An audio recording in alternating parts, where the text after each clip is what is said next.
Ya, teman-teman.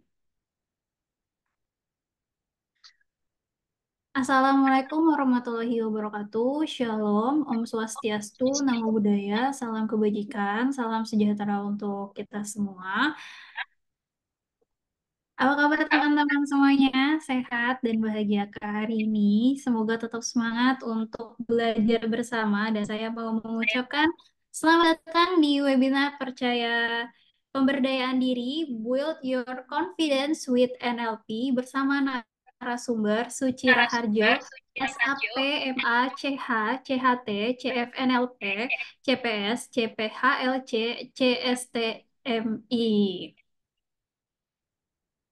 Ada baiknya sebelum kita mulai acara di malam hari ini, kita berdoa menurut kepercayaan masing-masing. Berdoa dipersilahkan.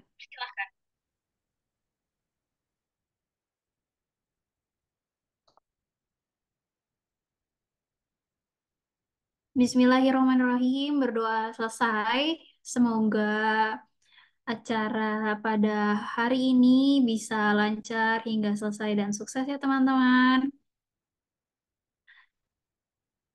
Selanjutnya, mari kita berkenalan. Perkenalkan, saya Cindy Andika Fiona selaku moderator yang bertugas pada malam hari ini. Selain itu, di komunitas keilmuan, di sampai bulan Desember 2025, saya merupakan pembina di komunitas keilmuan. Salam kenal semuanya teman-teman. Dan pastinya teman-teman di sini kebanyakan udah kenal saya ya, apalagi kalau misalnya sering bekerja sama dalam media partner, event-event online. Nah, saya sering menyelenggarakan event, memimpin penyelenggaraan event-event online juga. Oke, pembukaan sudah selesai. Saya akan membacakan terlebih dahulu susunan acara pada kali ini. Yang pertama, perkenalan setiap peserta seminar di grup acara, lalu ada pembagian link Zoom peserta yang diarahkan untuk memasuki Zoom oleh kontak person dan teknis. Lalu ada pembacaan CV moderator oleh ketua panitia dan teknis, dan ini terkendala, jadi kita skip aja.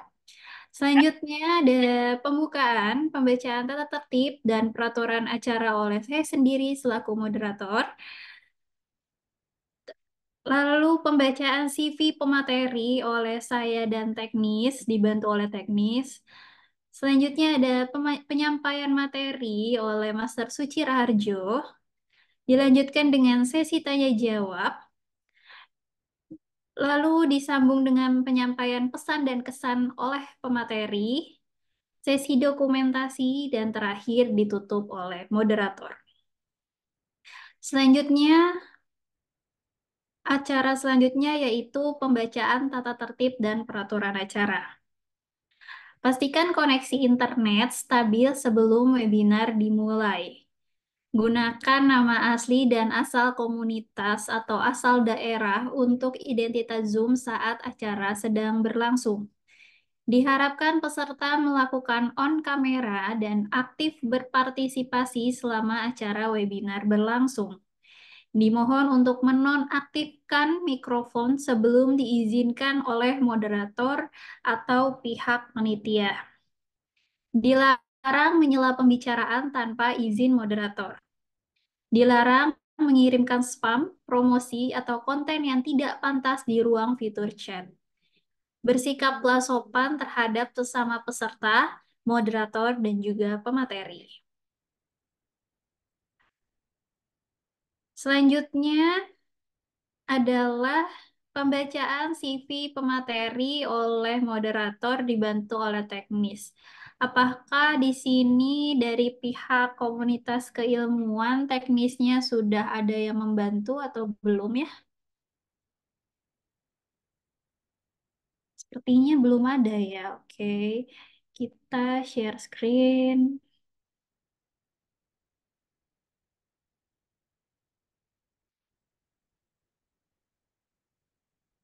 Oke, udah kelihatan ya teman-teman tampilannya. Udah kelihatan belum ya? Ya, sudah. Oke, sebentar.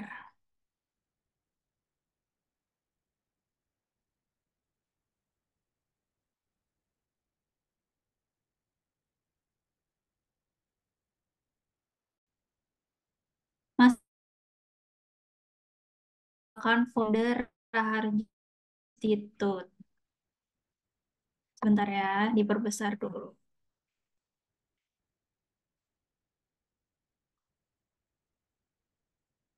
Oke, merupakan pegawai negeri sipil di Komisi Pemberantasan Korupsi Republik Indonesia di Jakarta Selatan mulai dari Juni 2021, lalu pernah menjadi pegawai tidak tetap Komisi Pemberantasan Korupsi Republik Indonesia sampai Mei 2021, dosen tidak tetap di Politeknik Keuangan Negara (STAN) di Tangerang Selatan. Lalu untuk pendidikan, ijazah SMA-nya di 52 Jakarta Utara, lalu sarjana Ilmu Administrasi Publik atau SAP di Sekolah Tinggi Ilmu Administrasi Mandala Indonesia atau STIAMI Jakarta Pusat, lalu Magister Ilmu Sosial dan Manajemen STIAMI ISMI Jakarta Pusat.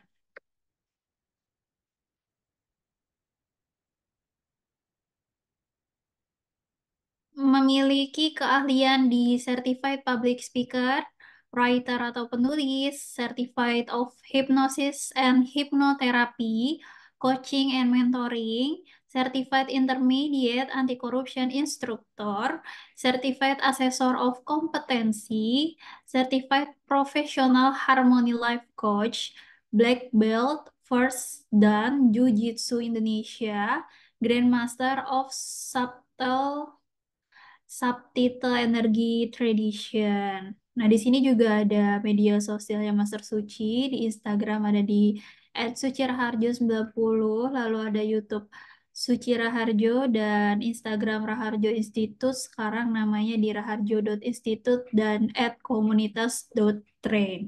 Di sini juga ada penjabaran tentang Master Sucinya. Sebentar. Suci Raharjo yang lebih akrab dipanggil Mas Bejo merupakan founder dari Raharjo Institute, sebuah komunitas yang bergerak dalam bidang pengembangan diri dan pendidikan integritas anti korupsi.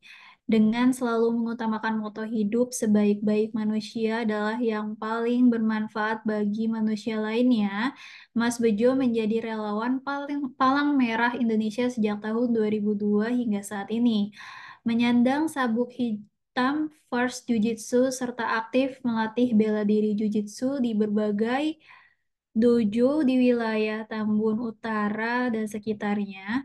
Mas Bejo juga aktif menjadi narasumber di berbagai komunitas, organisasi, maupun instansi dengan membawakan tema seputar pengembangan diri dan pendidikan integritas anti korupsi. Salam kenal Master Suci. Nah, itu dia perkenalan dari Master Suci ya. Baik. Oke, karena pembacaan CV pemateri sudah kita laksanakan, maka saatnya kita mendengarkan penyampaian materian oleh Master Raharjo. Suci Raharjo, maksudnya mohon maaf. Kepada Master Suci, halo apa kabar Master? Sehatkah hari ini? Alhamdulillah sehat. Siap, Selamat berjumpa Master. kembali Mbak Cindy. Seperti Reunian kita reunian sekalian. ya, reunian kita. Assalamualaikum semuanya teman-teman yang ada di Zoom maupun yang ada di live TikTok ya. Karena malam hari ini kita live TikTok juga. Nah, Waalaikumsalam. Mau langsung atau gimana Mbak Cindy? ya langsung aja Master biar tidak terlalu malam. Tapi yang di TikTok boleh nih zoomnya ke Master Suci, bukan ke saya. Biar penontonnya bisa fokusnya ke Master Suci. Oke, siap. Baik, sebentar.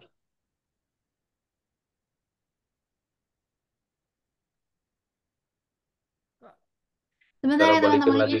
Jadi malam ini kita bakalan ngebahas tentang build your confidence with NLP. Nah, mungkin kayak teman-teman sekarang rasakan juga mungkin sama kayak moderator, NLP itu apa sih gitu, atau gimana masih penasaran segala macamnya. Jadi kita standby, siapkan amunisi semangat, cemilan, air minum, catatan buat menyimak materi yang dari Mesir Suci yang luar biasa keren ini.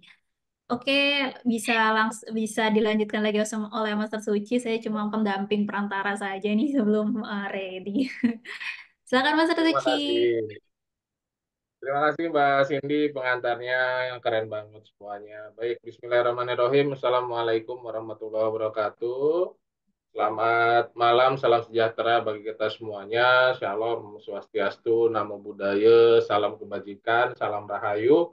Puji syukur kita panjatkan kehadirat Allah Subhanahu wa Ta'ala karena pada malam hari ini kita bisa sama-sama berkumpul sejenak ya menjelang besok hari Senin mulai aktivitas kembali. Bagi yang kerja akan mulai bekerja, bagi yang sekolah juga akan mulai sekolah, yang kuliah akan mulai kuliah besok dari Senin ya. Nah, sebelum rehat menjelang besok hari Senin, kita kumpul-kumpul sejenak melalui online, baik yang ada di Zoom meeting maupun yang di live TikTok pada malam hari ini. Temanya mungkin beberapa mungkin seliweran ada yang pernah dengar ya tentang NLP gitu ya. Ini temanya dibikin so Inggris, so barat-baratan ya. Padahal juga nggak ngerti-ngerti amat bahasa Inggris. With your confidence with NLP.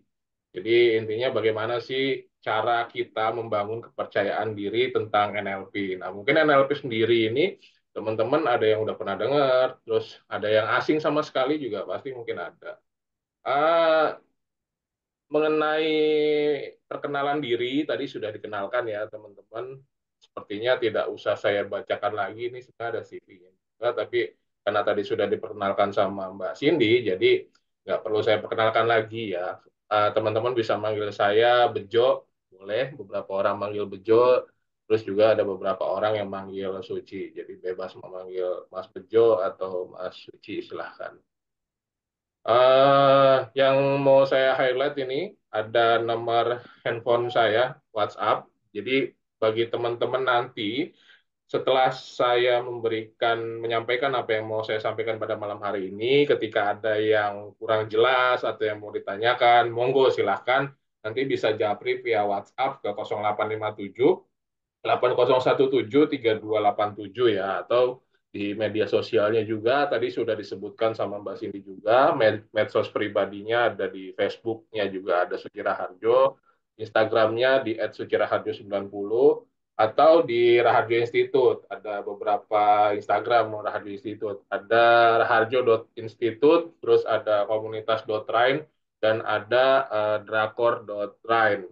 Dan tidak lupa juga pernah dulu di awal-awal 2000-an, 2019-an sampai 2020-an itu sempat nulis juga di blog. Kalau mau teman-teman baca tulisan-tulisan saya ada di blog raharjoinstitute.blogspot.com dan coba buat mini vlog kecil-kecilan baik dari kegiatan traveling maupun dari seminar-seminar yang dilakukan seperti ini. Saya masukkan dokumentasinya ke YouTube. Nanti termasuk seminar yang kita lakukan malam hari ini nanti juga akan saya dokumentasikan ke YouTube ya. Nama YouTube-nya Suci Raharjo. Nanti teman-teman bisa lihat-lihat di sana. Nggak perlu subscribe, nggak perlu like, nggak apa-apa. Yang penting ilmunya bisa tersampaikan. Baik, teman-teman sekalian, tema kita pada malam hari ini adalah with your confidence with NLP. Nah, intinya adalah bagaimana kita bisa membangun kepercayaan diri dengan NLP. Nah, memang kepercayaan diri ini penting gitu ya teman-teman. Kita nggak akan bisa jadi siapa-siapa, nggak akan bisa jadi seseorang tanpa adanya kepercayaan diri. Apapun profesinya, apapun pekerjaannya, dan apapun kebutuhannya, confidence ini sangat dibutuhkan dan sangat penting untuk kita bisa mengenalkan siapa diri kita kepada orang lain gitu.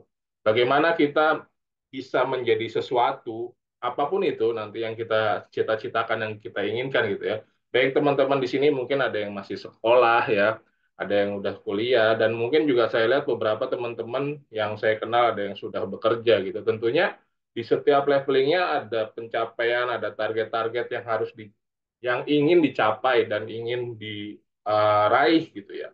Tentunya untuk dapat meraih itu, fondasi yang paling utama adalah kepercayaan diri nih, confident. Bagaimana kita bisa mendapatkan target itu tanpa confident yang kuat, tanpa kepercayaan diri yang kuat.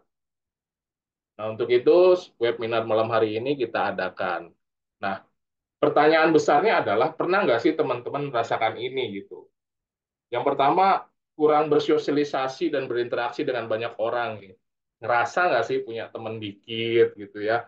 Terus kalau yang masih kuliah atau sekolah nih, kadang kalau istirahat teman-teman yang lain ngumpul, ini sendirian aja gitu di meja atau di taman sendirian gitu tanpa berinteraksi. Terus pernah nggak sih punya pikiran yang negatif itu terhadap diri sendiri, merasa, ah, gua mah nggak bisa ngelakuin ini gitu. Ah, gua mah apa sih?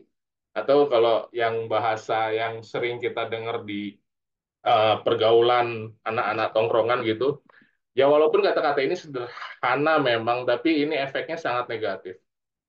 Kalimatnya seperti ini. Aku mah apa atuh gitu ya. Itu memang nadanya bercanda, tapi kalimat itu bisa menjadi vibrasi yang sangat negatif ketika kalimat itu kita ucapkan secara terus-menerus gitu.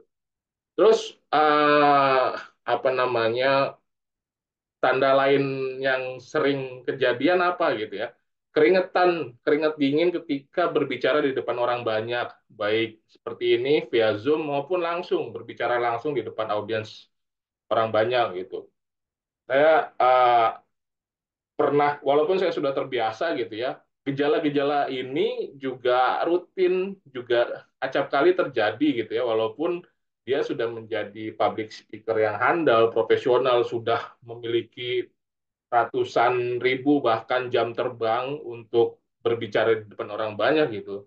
Tapi efek naluri deg-degan, keringat dingin keluar saat bicara itu tetap saja terjadi gitu ya. Walaupun saya sendiri pernah bahkan sering kali ngalamin sampai saat ini di 1-2 menit pertama ketika berbicara di depan orang banyak ini masih suka mengalami situasi seperti ini. Terakhir kemarin ketika mengisi induksi atau orientasi ya calon pegawai negeri sipil di kantor itu di hadapan sekitar kurang lebih 300 orang, sama 1-2 menit pertama ya juga grogi juga, tapi nanti ada caranya di NLP bagaimana buat menghilangkan grogi tersebut gitu ya. Itu naluri dan memang harus dirasakan, tapi harus kita hadapi dan kita apa namanya, kita siasati bagaimana cara mensiasatinya. Terus tanggapan-tanggapan seperti takut dikritik atau dicap negatif oleh orang lain. Terus takut kadang buat mengutarakan pendapat pribadi. Jadi lebih cenderung, ah udah gue mau ikut-ikutan aja lah. Yang lainnya toh kayak gini gitu. Ya udah ikut aja. Ini banyak sekali terjadi. Terus hidupnya tuh selalu pesimis gitu. Padahal mampu sebenarnya, tapi kok dia nggak yakin kalau dia tuh sebenarnya mampu gitu. Terus yang paling terlihat adalah sering terlihat murung, nggak ceria, kadang manyun aja gitu ya, cemberut aja nih orang kenapa gitu ya. Terutama untuk wanita nih, karena wanita kan ada siklus bulanan ya, siklus bulanan datang bulan yang ketika lagi datang bulan itu moodnya kadang mood swing gitu, naik turun. Nah, ini sangat terlihat di ekspresi wajah dan NLP ini mengenali tanda-tanda ini. Nanti saya jelaskan kemudian. Nah, lantas, apa sih yang menjadi penyebab seluruh permasalahan ini yang tadi saya sebutkan gitu ya? Rasa tidak percaya diri ini uh, timbulnya dari beberapa faktor atau beberapa penyebab. Banyak diantaranya. Yang pertama, mungkin trauma masa lalu gitu ya. Nggak tahu gimana waktu kecilnya atau bagaimana dulu cara orang tuanya membesarkannya, itu bisa menjadi trauma-trauma masa lalu gitu. Contoh, mengambil sampel dari diri saya sendiri, misalkan saya terlahir di orang tua yang broken home. Bapak dan ibu saya itu pisah, saya ikut sama ibu dan nenek saya. Bapak sudah nikah lagi, udah punya keluarga lagi. Jadi otomatis dari lahir sampai dengan dewasa, terakhir pertama kali saya ketemu Bapak itu usia 3 SMA ya. Jadi udah nggak kenal tuh masa kecil dengan Bapak nggak kenal. Lahir dan besar tanpa seorang ayah itu menyebabkan uh, apa ya?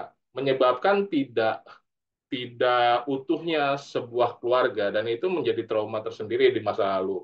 Untungnya saya lebih cepat ketika itu mengenal ilmu pemberdayaan diri di antaranya NLP, hipnosis, hipnoterapi. Jadi bagaimana mengangker trauma masa lalu, menghapusnya dan mengganti dengan memori-memori yang baru gitu. Itu salah satu contoh bentuk dari trauma masa lalu. Banyak ada yang misalkan sering dimarahin, sering dipukulin gitu ya. Terutama untuk masa-masa golden age, 0 sampai dengan 9 under 10 tahun lah gitu ya. Ini masa-masa golden age. Gimana golden age ini ketika apapun yang disampaikan oleh orang yang ada sekitarnya, itu nggak ada saringan lagi. Jadi langsung di copy paste aja sama si anak itu gitu ya. Ini masa-masa yang sangat penting dan krusial. Terus selanjutnya bentuk fisik misalkan. Merasa bentuk fisiknya nggak sempurna. Contoh, ambil contoh dari saya lagi nih misalkan. Palanya botak gitu ya, nggak ada rambutnya. Kadang ada orang yang minder gitu karena palanya botak gitu. Atau badannya besar, gendut gitu, jadi malu. Atau maaf, kulitnya nggak bersih gitu. Atau kulitnya hitam. Ini kondisi-kondisi fisik juga bisa menyebabkan rasa tidak percaya diri. Terus selanjutnya faktor orang tua. Ini faktor orang tua jadi juga salah satu faktor pendukung terbentuknya anak yang tidak menjadi percaya diri gitu, mulai dari kecil sampai dengan dia menjadi orang tua. Gitu. Salah satunya orang tua ketika yang bilang orang tua selalu mencegah anaknya untuk bereksplorasi gitu ya, mau ini dilarang, mau itu dilarang, mau ini jangan, mau itu jangan gitu. Anak jadi nggak pede dan nggak percaya diri. Atau anak yang terlalu dimanja sama orang tua pun juga bisa menjadi anak yang tidak percaya diri di saat orang tuanya nggak ada, nggak yakin dia akan kemampuannya, yakinnya akan ada bantuan dari orang tua. Terus hasil yang dicapai. Penyebab selanjutnya adalah hasil yang dicapai. Jadi takut hasil yang dicapai akan tidak maksimal gitu. Jadi nanti kalau gua ngelakuin ini nanti hasilnya gimana ya gitu. Plus orang lain, pendapat orang lain gimana ya nanti kalau gua ngelakuin ini gitu. Dan yang terakhir, ini yang paling krusial ya, yang ini terkenal baru-baru booming belakangan ini sebenarnya. Padahal ini kondisi ini sudah ada dari dulu ya. Penyakit mental gitu ya. Ini banyak jenis-jenis penyakit mental yang viral belakangan ini gitu. Dan makanya sekarang banyak psikiater maupun psikolog yang buka konseling-konseling gitu. Bahkan konseling gratis ya untuk mengobati penyakit-penyakit mental ini. Contoh yang kita kenal kayak misalkan NPD gitu ya. Ini kalau tadi nggak percaya diri itu lebih kepada nggak yakin dan nggak mau melakukan sesuatu karena dia nggak yakin akan kemampuannya. Dan kalau NPD ini kebalikannya, Narcissistic Personality Disorder. Jadi terlalu pede gitu ya dan ingin diakuin, ingin dilihat gitu, terlalu narsis. Ini penyakit mental yang seringkali bisa membuat juga orang tidak percaya diri. Nah, lantas ketika semua ini terjadi, bagaimana sih cara kita merubahnya gitu ya? Kan kalau dalam agama saya ya, agama Islam, Allah Subhanahu wa taala itu berfirman gitu, la yughairuhuma biqaumin hatta yughairuhuma bi anfusihim.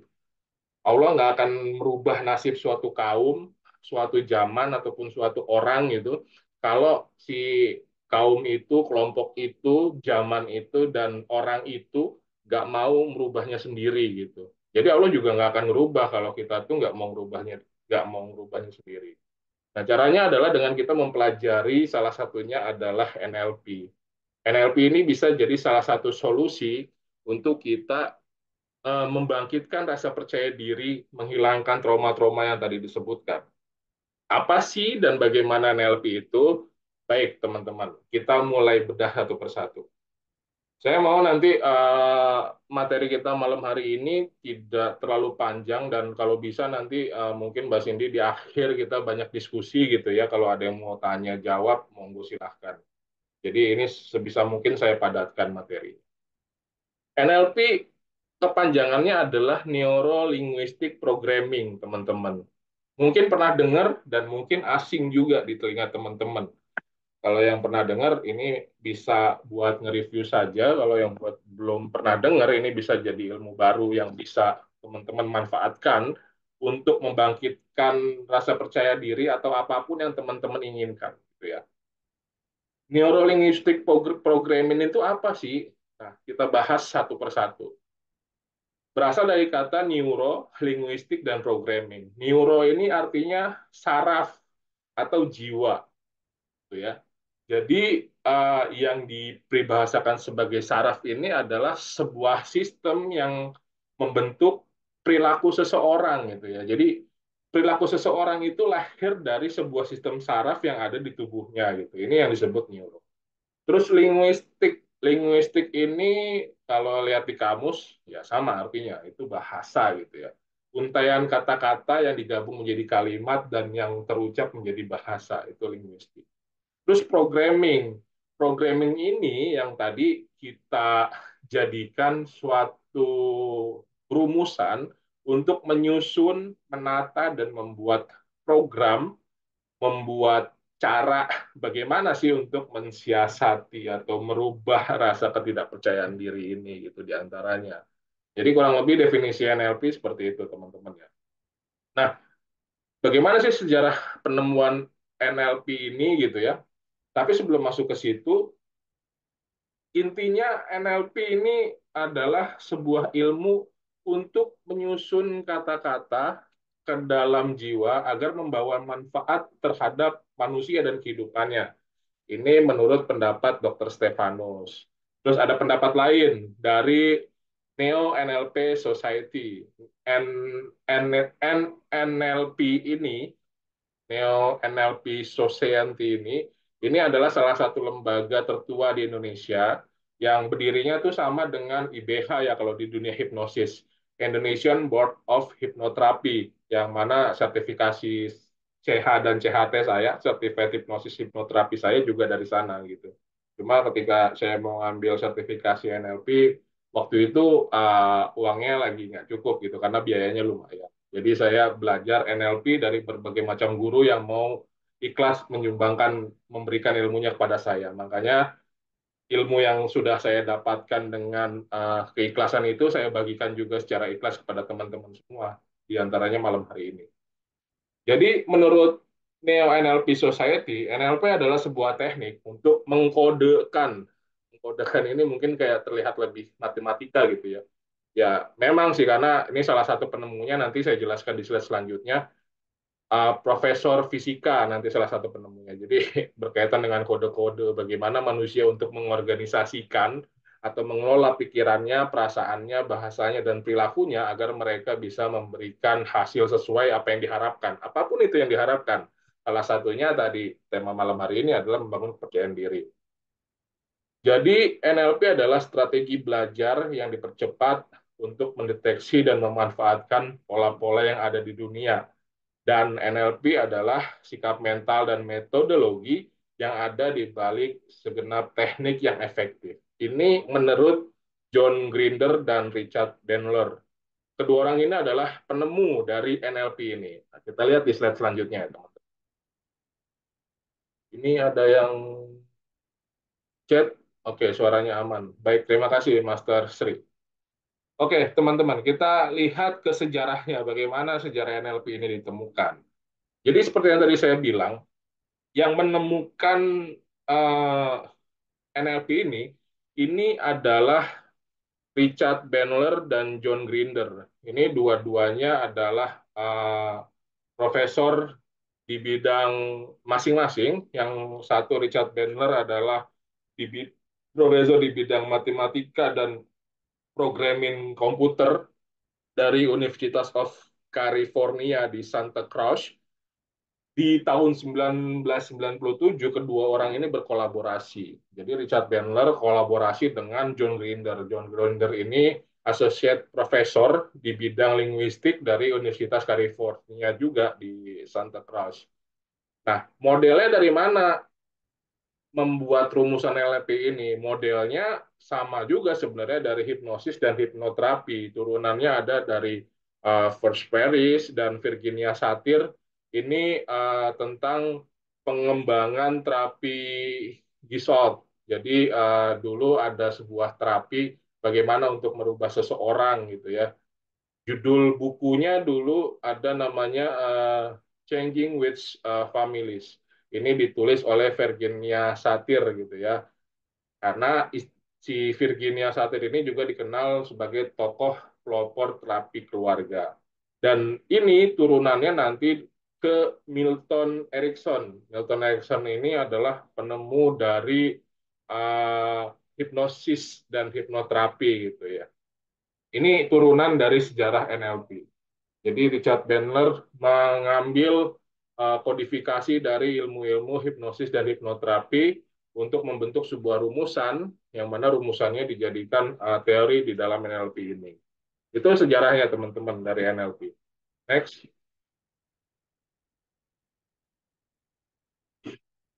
Baik, apa yang ditemukan sih? Mereka menemukan bahwa meskipun tiga terapis tersebut tadi ya, Milton Erickson dan kawan-kawan, bekerja dengan cara yang berbeda, tapi ada satu kesamaan. Ada satu kesamaan, apa itu? Pemikiran dan pendekatan mereka yang sangat mirip.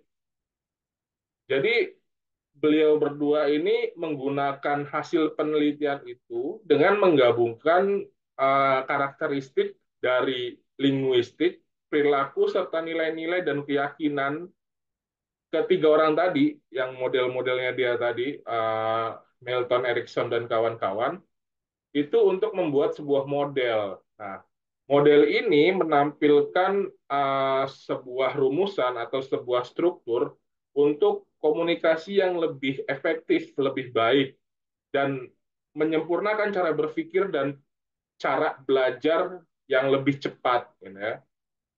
Model ini dasar dari studi tentang excellent behavior yang oleh Richard Bandler dan John Grinder ini disebut NLP. Jadi rumusan dari tadi gabungan dari tiga tokoh tadi diramus demikian rupa sama Richard Bandler dan John Grinder, dibentuklah teori baru yang dinamakan dengan Neuro Linguistic Programming atau NLP. Nah, apa sih manfaatnya dari NLP? Yang pertama, NLP ini bisa menolong teman-teman semua untuk dapat mengetahui apa yang teman-teman inginkan dan bagaimana cara mencapai dari yang teman-teman inginkan tersebut. Terus yang kedua, ini juga bisa digunakan untuk menolong teman-teman untuk bisa menjadi lebih tangguh dan memiliki hubungan lebih baik dengan orang lain. Karena ini mempelajari ilmu komunikasi, bagaimana komunikasi dengan orang. Terus juga meningkatkan rasa kepercayaan diri, membantu mengontrol hidup teman-teman sepenuhnya gitu. Terus juga membantu untuk komunikasi yang efektif, menolong untuk berada di kondisi yang terbaik di setiap waktunya, walaupun kondisi kita saat itu sedang nggak baik-baik saja, atau mungkin sedang berada di titik terendah gitu ya. Terus juga mengganti atau limiting belief, pikiran yang terbatas. Jadi mengganti limiting belief kita, pikiran kita yang terbatas tadi. Seperti yang saya jelaskan di awal, bahwa gua mah apa tuh gitu ya. Gua nggak bisa nih, lu doang yang bisa gitu. Pikiran-pikiran terbatas itu diganti, ditukar, di-change dengan pikiran yang menjadi lebih kreatif lagi. Selanjutnya juga NLP ini bermanfaat untuk memberikan sebuah teknik atau metode untuk mengontrol pikiran, perasaan, dan tindakan. Karena berkaitan ya, antara hati, pikiran, perasaan, dan tindakan ini sangat berkaitan. Terus yang terakhir, memampukan Anda untuk menyelesaikan goal-goal pribadi Anda. Nah, ini diantaranya adalah manfaat-manfaat dari NLP, Neo NLP Societies. Baik, teman-teman semua, baik yang ada di Zoom meeting maupun di TikTok ya. Uh, NLP memiliki sebuah pilar atau ibarat sebuah bangunan. bangunan nggak akan terbangun tanpa adanya tiangnya atau pilar-pilar ini. Nah, di NLP ini ada 4 pilar. Pilar yang pertama adalah building rapport, terus yang kedua ada sensory acuity, terus yang ketiga ada outcome thinking, dan yang keempat ada behavioral flexibility. Yang mana yang menjadi pondasinya adalah emotional state kita dan skill level kita ini. Jadi masing-masing ini akan mempengaruhi dan membentuk sebuah rumus untuk merubah tadi, merubah perasaan, hati, pikiran, dan perbuatan. Ya, nah, kita bahas satu-satu teman-teman. Yang pertama adalah building rapport. Rapport ini merupakan inti dari sebuah komunikasi yang efektif. Mungkin banyak teman-teman di sini yang sudah belajar komunikasi efektif gitu ya, baik dari seminar-seminar maupun pembelajaran mandiri. Nah, salah satu cara untuk membangun rapport atau kedekatan dengan lawan bicara adalah menggunakan teknik pacing namanya, gitu ya. Pacing ini apa? Pacing ini menyamakan dengan lawan bicaranya. Jadi uh, ada sebuah adagium yang menyatakan bahwa individu itu hanya menyukai individu yang serupa, dan kita tuh seringkali berkumpul hanya dengan kumpulan orang-orang yang kita anggap sama, dan kita nggak mau tuh ngumpul dengan orang-orang yang kita anggap berbeda. Nah, bagaimana caranya nih untuk teknik pacing ini gitu? Nah, ini, ini teman-teman ada yang tahu nggak nih? Ini di 4 gambar ini gambar siapa? Bisa kita interaktif, monggo. Gambar siapa? Yang sebelah kiri atas nih. Halo, teman-teman di yang ada di Zoom, ada yang tahu ini gambar siapa?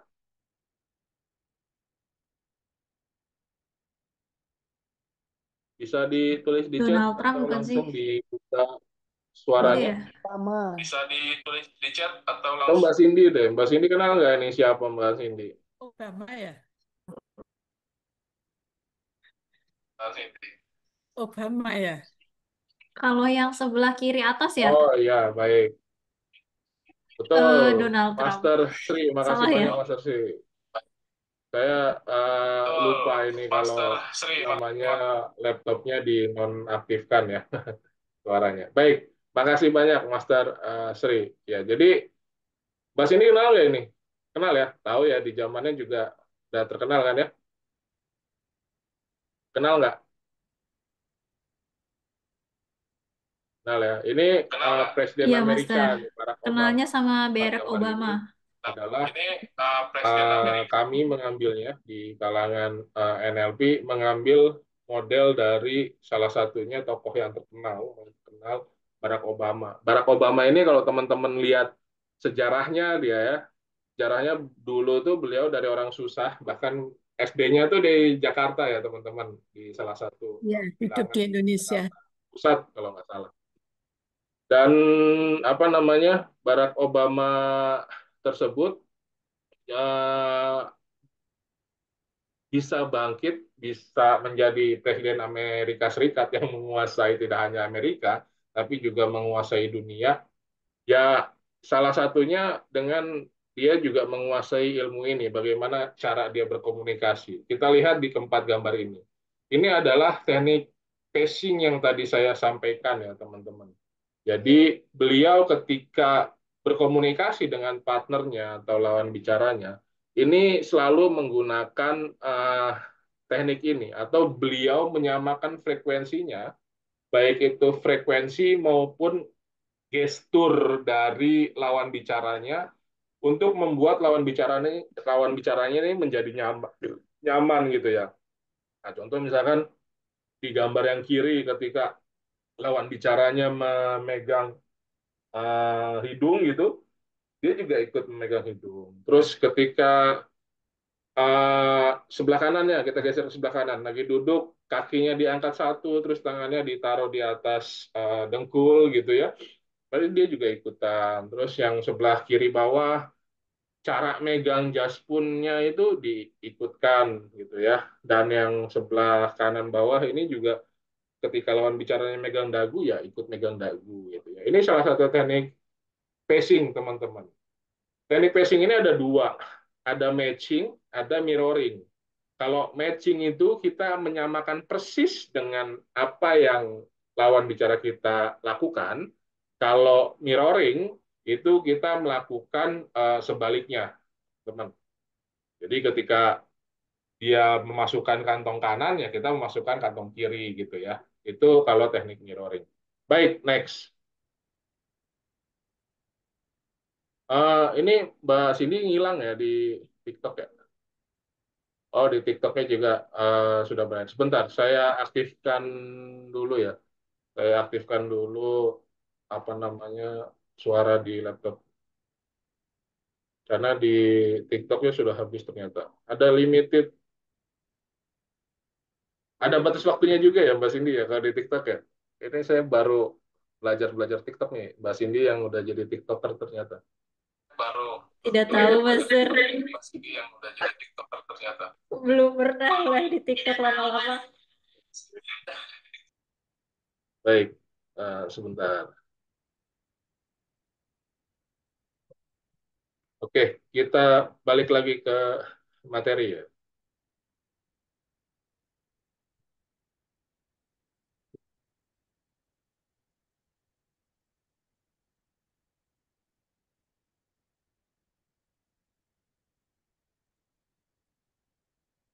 Oke, next.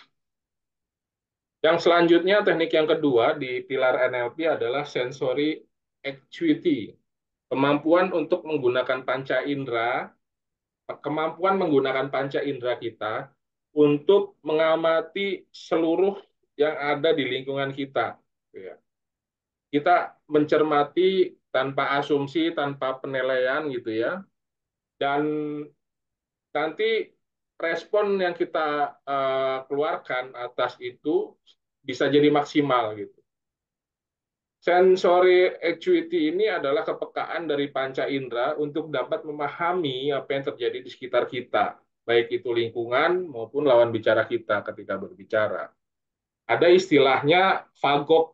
Fagok ini kepanjangan dari visual, auditory, gustatory, olfactory, dan kinestetik. Ya, ini adalah kemampuan dari masing-masing orang. Ini masing-masing orang beda nih. Jadi ada tipikal orang yang visual, ada tipikal orang yang auditory, ada tipikal orang yang gustatory gitu. Nah, masing-masing ini punya karakter. Kita coba bahas setidaknya tiga aja ya yang sering dipakai oleh orang-orang ketika untuk menilai dirinya. Kalau gustatory dan olfactory ini karena berkaitan dengan pengecapan ya perasa lidah yang merasa dan hidung penciuman. Jadi kita fokus di visual, auditory dan kinestetik. Nah, masing-masing ini ada ciri-cirinya nih teman-teman. Jadi sebenarnya ada tesnya, tapi karena malam ini waktunya terbatas gitu ya. Jadi kita nggak bisa ngetes nih teman-teman termasuk karakter yang mana nih? Apakah karakter visual, auditori, atau kinestetik? Setidaknya kita bahas ciri-cirinya aja deh ya. Kalau visual itu teman-teman lebih suka biasanya melihat sesuatu pemandangan yang indah, suatu yang terlihat cantik atau yang terlihat bagus di dalam pandangan mata gitu. Nah, biasanya nih lebih suka menonton video ketimbang baca buku. Salah satu cirinya ya. Ketika menonton video itu biasanya bisa berjam-jam, tapi suruh baca buku atau mungkin bagi yang pria gitu ya, suruh dengerin khutbah Jumat itu baru berapa menit langsung molor ya, langsung hilang tuh biasanya tuh. Betul. Visual biasanya. Atau ada yang kedua justru kebalikannya auditori. Auditori ini biasanya dia lebih sering terlihat acuh. Jadi ketika dia kadang nih mungkin tipikal auditori ini lebih terlihat kayak kayak mana ya, kayak kurang ajar gitu kok orang ngomong nggak ditatap, nggak berhadapan gitu. Padahal sebenarnya dia tipikal bukan yang menggunakan panca indera penglihatannya untuk bisa berkomunikasi, tapi dia lebih menggunakan auditorinya, kemampuan mendengarnya, untuk bisa memahami seseorang yang diajak komunikasinya itu gitu. Jadi ketika dia bicara itu kadang sering kali nggak memperhatikan lawan bicaranya, karena kemampuan mendengar dia ini yang bagus adalah kemampuan pendengaran. Dan biasanya nih, ini kalau dosen nih, ini kan di sini ada beberapa orang yang dosen ya. Ini kelihatan nih banget nih, ada Master Nurlailin, Master Hastuti di sini ya, dan teman-teman lain mungkin yang dosen atau pengajar. Ini biasanya mahasiswa atau siswa nih kelihatan nih, mana yang visual, mana yang auditori nih. Biasanya yang visual itu duduknya di paling depan nih, karena dia ingin terlihat seluruh paparan, seluruh gambaran yang diberikan oleh gurunya atau dosennya itu terlihat jelas di hadapannya. Nah, kalau auditori kebalikan nih, biasanya nih duduknya paling belakang dan mojok nih. Jadi dia tanpa perlu melihat gurunya mendengarkan, bahkan sering kadang mainan pulpen, mainan apa gitu ya di belakang cukup dengar, tapi ilmunya masuk. Nah ini bedanya. Dan ada yang ketiga ini gabungan dari keduanya. Jadi dia nggak cukup melihat saja dan nggak cukup mendengarkan saja, tapi juga harus praktek, hand-on activity. Jadi dia harus melakukan sesuatu dulu, role playing atau not talking. Jadi ketika ada suatu penjelasan, dia harus coret-coret dulu biasanya. Kalau saya ini tipikal kinestetik nih teman-teman. Jadi ketika ada yang ngomong gitu, ini seringkali menjadi kelemahan nih. Karena misalkan contoh misalkan ketika kita kenalan sama orang, halo, salam kenal, siapa namanya? Oh, nama gue Bunga misalkan. Nah, udah setelah beberapa saat hilang tuh ingatan nama bunga itu hilang gitu karena kita nggak berinteraksi dengan orang tersebut. Ini salah satu tipikal kinestetik nih. Ini saya nih kinestetik. Jadi ketika ada dosen menerangkan atau guru menerangkan atau ketika saya belajar itu saya harus membuat rumusan tersendiri, dicoret-coret sendiri. Ya, ini tipikal kinestetik. Nah, teman-teman yang mana silahkan nanti dites sendiri masing-masing. Ada tesnya di Google, cari aja bagaimana cara mengetes karakteristik visual, auditory dan kinestetis. Next. Yang selanjutnya adalah outcome thinking. Sasaran atau goal atau tujuan ini dibuat sedemikian rupa untuk menjadi lebih spesifik gitu ya. Semakin spesifik goalnya, semakin spesifik tujuannya, semakin kita bisa mudah untuk membreakdown bagaimana cara kita untuk mencapai tujuan tersebut. Ini di pilar NLP yang ketiga. Ada salah seorang filosof yang mengatakan, what's your thought for they become your words? What's your words for they become your actions? What's your action for they become your habit? What's your habit for they become your character? And what's your character? It's become your destiny. Jadi perhatikan apa yang ada di pikiran kamu, apa yang ada di pikiran itu akan keluar menjadi kata-kata, untaian kata yang keluar akan menjadi perbuatan atau tindakan, untaian perbuatan yang dilakukan secara berulang terus-menerus, itu akan menjadi habit dan kebiasaan. Nah, habit dan kebiasaan ini yang terbangun berulang-ulang dan sekian lama, ini akan menjadi sebuah karakter, dan karakter kita itu akan menentukan takdir kita akan menjadi seperti apa gitu. Jadi rumusannya ini, mindset, goal, setelah goalnya, tujuannya jelas, strategi untuk melaksanakannya jelas, action plan-nya jelas, terus action dari action plan tersebut dilakukan dengan cara yang jelas, ujungnya adalah goal yang tadi akan dicapai. Gitu. Secara umum gambarannya seperti ini, teman. Dan yang terakhir adalah behavior flexibility. Behavior flexibility ini adalah bagaimana kemampuan kita beradaptasi atau kemampuan kita, kompetensi kita untuk bisa beradaptasi buat meraih apa yang kita inginkan gitu ya, tergantung situasi dan kondisi yang ada di lingkungan kita gitu ya. Jadi bukan menjadi seperti bunglon gitu, tapi cara bertindak kita, cara kita melakukan sesuatu ini disesuaikan dengan lingkungan yang ada di sekitar. Gitu ya. Makanya tadi itu di action plan, bagaimana cara melakukan aksi itu harus direncanakan.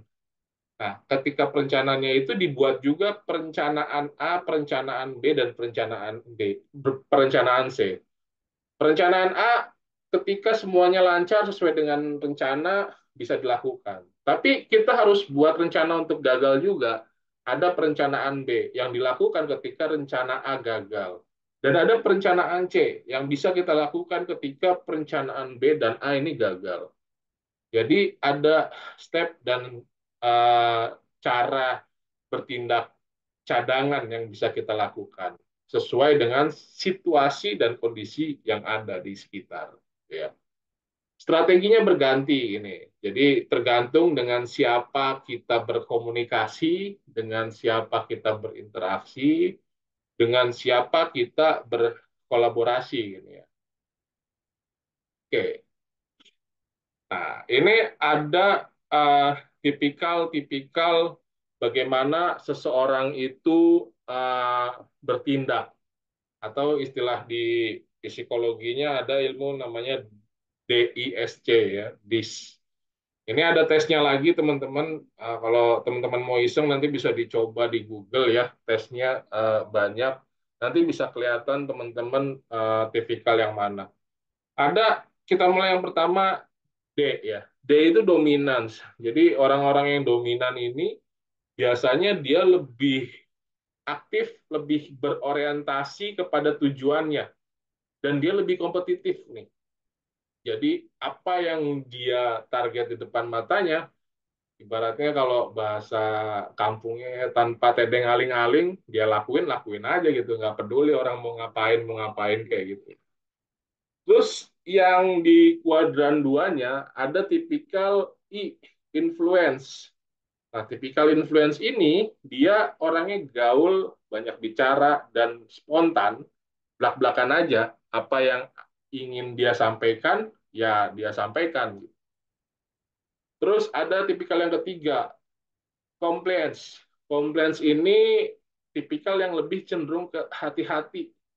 Jadi dia berpikir dan bertindak secara logis. Kalau gua melakukan A, ini gimana ya? Kalau gua melakukan B, ini gimana ya? Gitu.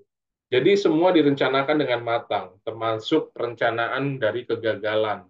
Semuanya harus benar dan harus sesuai dengan apa yang sudah direncanakan. Terus tipikal yang terakhir adalah Statness. Ini lebih cenderung karakter yang stabil ya. Stabil, terus bisa menjadi seorang kolaborator yang menggabungkan berbagai tipikal tadi nih, tipikal dominan, tipikal influence, dan tipikal compliance. Ini bisa digabungkan oleh tipikal yang lebih stabil ini gitu. Dan dia bisa lebih menyatukan seluruh unsur gitu, walaupun mungkin di antara si A atau si B dia lagi ada konflik atau lagi ada keributan, biasanya si tipikal stateless ini yang sering lebih menjadi apa ya, menjadi fasilitator ya, atau menjadi perantara untuk mendamaikan. Nah, teman-teman yang mana nanti dites aja, ada tesnya di Google. Baik, next. Terakhir, bagaimana teknik NLP yang bisa kita gunakan untuk kita fokus malam hari ini adalah bagaimana meningkatkan kepercayaan diri gitu ya. Tidaknya ada dua teknik yang ingin saya sampaikan pada malam hari ini. Yang pertama adalah teknik penjangkaran. Nah, ini yang sering saya gunakan, yang tadi saya sempat sampaikan di awal gitu ya. Bagaimana ketika 1 sampai dengan 2 menit pertama, ketika saya ingin menjadi seorang pembicara di depan umum gitu ya, baik online maupun offline, di 1-2 menit pertama grogi gitu, terutama di depan orang banyak, bagaimana merubahnya, membalikan situasi tersebut, situasi diri tersebut, bagaimana metode merubahnya gitu ya. Nah, teknik yang paling ampuh setidaknya yang buat saya gitu ya, dan yang sering saya terapkan adalah teknik penjangkaran. Apa sih teknik penjangkaran ini? Tahu jangkar ya? Jangkar itu biasanya kalau di kapal laut gitu, itu ada uh, besi yang untuk dicantelin ke dermaga biar kapalnya nggak goyang. Itu namanya jangkar ya teman-teman. Nah, teknik ini adalah menciptakan sebuah jangkar atau pemicu yang bisa kita jadikan sebagai alat untuk mencapai kepercayaan diri. Kita langsung aja ke tekniknya ya, ke cara melakukan penjangkarannya seperti apa gitu ya. Kita nggak usah basa-basi ke definisi lah, teori segala macam, karena materinya hari ini waktunya juga terbatas. Jadi kita langsung aja ke tekniknya, bagaimana teknik melakukan penjangkaran. Yang pertama, teman-teman kenali dulu nih kondisi kepercayaan diri teman-teman. Pikirin momen spesifik apa yang teman-teman merasa sangat nyaman, sangat percaya diri dengan diri teman-teman sendiri gitu. Apapun itu, baik pemandangan, suara, perasaan yang teman-teman rasakan terkait pengalaman itu. Kondisinya rasakan kondisi senyaman itu dan serileks itu. Nah, yang langkah yang kedua, pilih jangkar yang akan digunakan. Nah, jangkar yang akan digunakan ini adalah gerakan fisik yang bisa teman-teman lakukan. Ketika teman-teman melakukan itu, teman-teman jadi terpicu untuk berada di kondisi yang pertama tadi, berada di kondisi kenyamanan dan perasaan rileks tadi. Yang ketiga, setelah kita memilih jangkar, jangkar itu kita tetapkan sebagai jangkar yang ingin kita gunakan dan kita aplikasikan, serta kita terapkan untuk mencapai kepercayaan diri, gitu ya. Kalau saya, ini langsung saya contohkan ya. Ketika saya berbicara di depan umum misalkan, di 1-2 menit pertama ketika grogi, biasanya penjangkaran yang saya lakukan adalah teknik menggabungkan kedua tangan seperti ini. Jadi 30 sampai dengan 1 menit pertama saya biasanya begini tangannya. Ini saya gunakan sebagai jangkar saya untuk memicu kepercayaan diri saya. Setelah semuanya rileks, semuanya normal, baru ini biasanya lepas dengan sendirinya, terus tangan langsung bergerak dengan sendirinya. Itu kalau saya ya, nanti teman-teman bisa milih jangkarnya masing-masing. Boleh begini, boleh boleh begini, atau ya terserah senyaman ya. Pilih gerakan yang teman-teman bisa jadikan jangkar.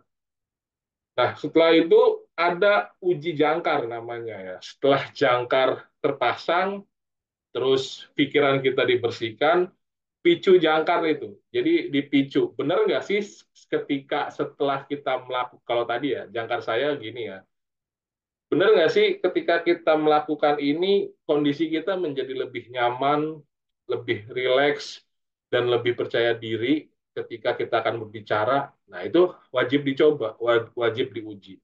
Dan yang terakhir, berlatih. Ini nggak ada cara lain. Selain latihan, latihan, dan latihan, plus di latihan-latihan itu, teman-teman nanti bisa perkuat, ulangi prosesnya secara teratur, perkuat jangkarnya, terus perkuat apa namanya keyakinannya bahwa jangkar tersebut itu ampuh untuk teman-teman menjadi jauh lebih percaya diri. Ya, tadi kalau saya kayak gini, teman-teman bisa bisa menentukan jangkarnya masing-masing. Terus teknik yang kedua yang ingin saya bagikan pada malam hari ini, teman-teman, itu adalah teknik modeling. Nah, teknik modeling ini adalah memodel kita untuk menjadi seseorang yang kita idolakan atau seseorang yang kita kagumi. Sorry, pencet. Jadi bagaimana kita mengikuti seluruh gerak-gerik, seluruh tindak perilaku, baik mulai dari pikiran, perasaan, hati, tindakan dari model yang kita jadi orang yang kita jadikan model atau figur gitu ya. Nah, contoh biasanya ketika public speaking kita punya satu tokoh yang ada di bayangan kita, siapa kira-kira yang public speakingnya bagus gitu ya. Balik lagi kalau saya, salah satu model saya adalah Mary Riana. Mungkin teman-teman pernah tahu ya atau pernah kenal dengan beliau ya. Nah, salah satu model saya adalah Mary Riana. Jadi ketika saya public speaking, saya memilih Mary Riana untuk menjadi model acuan dalam saya berpublic speaking. Nah, tekniknya seperti apa? Tekniknya kita mulai dari yang pertama, pilih model kesuksesan Anda, kesuksesan teman-teman. Apapun itu, dalam hal ini contoh misalkan public speaking tadi, Meridiana, atau siapa lagi, dalam usaha misalkan, dalam teman-teman berusaha, ada model-model pengusaha-pengusaha sukses, kayak misalkan Khairil Tanjung gitu ya, atau Abu Rizal Bakri, siapapun pilih. Terus misalkan dalam melukis, ya siapa pilih tokoh-tokoh pelukis yang terkenal gitu ya. Nah, selanjutnya setelah menentukan model dari yang Anda inginkan, gitu ya. Langkah yang kedua adalah bayangkan sepenuhnya model tersebut. Jadi, bayangkan tidak hanya sekedar membayangkan, tapi benar-benar memvisualisasikan model tersebut hadir di depan teman-teman, ada di depan teman-teman, dan berhadapan langsung dengan teman-teman. Perhatikan detail per detailnya, mulai dari rambutnya seperti apa, jidatnya seperti apa, matanya turun ke hidung, turun ke mulutnya kayak mana, ke badan, tangan, segala macam sampai kaki. Bayangkan dengan spesifik bagaimana cara dia berdiri, bagaimana cara dia bicara, bagaimana cara dia berinteraksi. Itu harus spesifik gitu. Bayangkan sepenuhnya, tidak hanya dengan pikiran tapi juga dengan hati dan perasaan. Hadir mewujud di depan teman-teman. Selanjutnya, langkah yang ketiga adalah bayangkan teman-teman perlahan masuk dan menyatu perlahan ke dalam model tersebut. Jadi setelah tadi dibayangkan model tersebut ada di depan teman-teman nih, mewujud dan benar-benar tervisualisasikan model tersebut hadir dan ada di depan teman-teman, perlahan teman-teman, tubuh teman-teman ini masuk perlahan ke dalam model tersebut dan menyatu dengan model tersebut. Sehingga ketika teman-teman sudah berada di dalam model tersebut, apa yang teman-teman lakukan, apa yang teman-teman ucapkan, apa yang teman-teman gerakkan, itu menjadi ucapan, menjadi gerakan, dan menjadi tindakan si model tersebut tadi. Jadi bisa sama persis ini. Ini kalau dilakukan dengan benar-benar serius dilakukan ya, apalagi dilakukan dengan kondisi trends, ini efeknya akan sangat luar biasa nih. Terus yang selanjutnya ketika sudah dicoba, sudah disatukan kita dengan si model tadi gitu ya, apa yang kita ucapkan sesuai dengan apa yang model kita tadi ucapkan, apa yang kita lakukan gerakannya sesuai dengan gerakan yang tadi kita modelkan gitu ya. Terus perlahan bayangkan teman-teman keluar lagi dari dalam wujud model tersebut, keluar dan menjadi diri teman-teman seutuhnya gitu ya. Kembali lagi ke dalam diri teman-teman, wujud asli teman-teman. Jadi bukan berada di dalam si model tersebut tadi. Nah, metode ini diulang terus, dicoba terus, dan jangan takut belajar, mengulang, dan mencoba. Karena ya nggak ada cara lain selain belajar dan mencoba, ulangi terus, ulangi terus. Karena tadi ingat rumusnya, apa yang ada dalam pikiran akan menjadi perbuatan, akan menjadi kata-kata, apa yang menjadi kata-kata akan menjadi perbuatan, perbuatan yang dilakukan secara berulang, gitu ya, itu akan menjadi kebiasaan, gitu ya, dan kebiasaan yang dilakukan secara berulang, mau nggak mau nanti akan menjadi tujuan, akan menjadi destiny kita, akan menjadi takdir kita. Baik, teman-teman, setidaknya itu sedikit yang bisa saya sampaikan pada malam hari ini. Selanjutnya mungkin kalau masih ada waktu, saya kembalikan ke moderator ya, Mbak Cindy, untuk selanjutnya kita bisa apa namanya diskusi dan tanya jawab. Kalau misalkan ada yang masih ingin ditanyakan atau tadi mungkin penjelasan saya kecepatan gitu ya, atau ada yang kurang jelas, ya monggo untuk ditanyakan lebih lanjut lebih dalam. Silakan Mbak Cindy. Oke, terima kasih Mas Suci atas pemaparan materinya yang luar biasa pada malam hari ini. Oke teman-teman, kita masuk sesi tanya jawab. Sebelumnya saya mau nyampein dulu Master di live TikToknya itu ada saudaranya Master namanya Rafa Al Hafiz dari Gombong. Bisa di say hello dulu, kasihan Oh dia. iya, Rafa, ini ponakan saya nih dari Gombong. Iya betul. Rafanya apa mamanya ya? Dia nggak ngikutin Master dari tadi soalnya. Love love juga.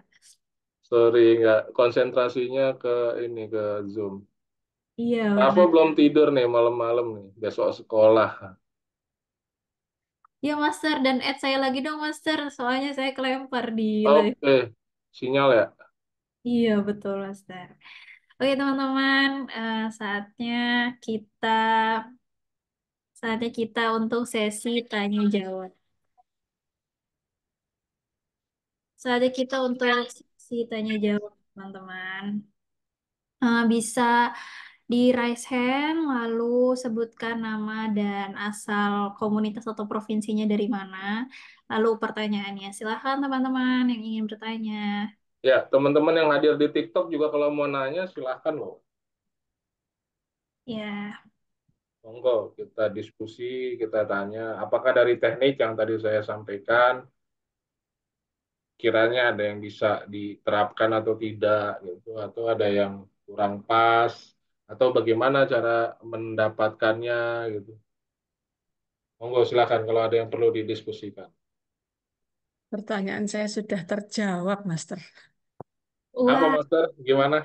Pertanyaan saya tadi sudah terjawab. Itu bagaimana cara meningkatkan kepercayaan diri tadi pakai jangkar tadi sudah terjawab. Oh, oke, siap, Master ya. Iya. Ini ilmu baru saya ini. Iya, Jadi Master. baru. Iya, terima Sering kasih.